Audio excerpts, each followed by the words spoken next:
حيسه في التنفيذ 78 دقيقة.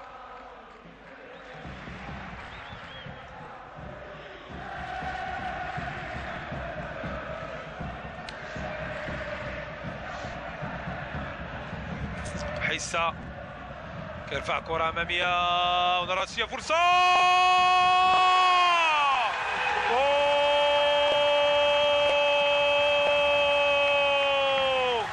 جمال العبيدي، جمال العبيدي بكرة واحدة يصل إلى مرمى الرجاء ومرمى خالد العسكري.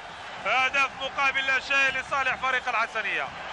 وفريق الحسنية بكرة واحدة عن طريق عرضية. لاحظوا تمريرة في العمق، تحضير من زوما ناكوري. العبيدي أمام الحارس خالد العسكري يسكن الكرة في الشباك.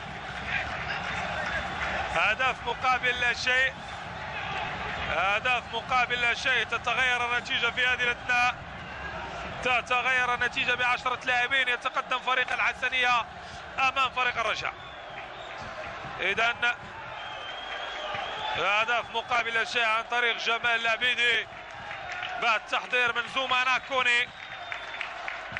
هلال الطير يترقب وينظر، والبديل هو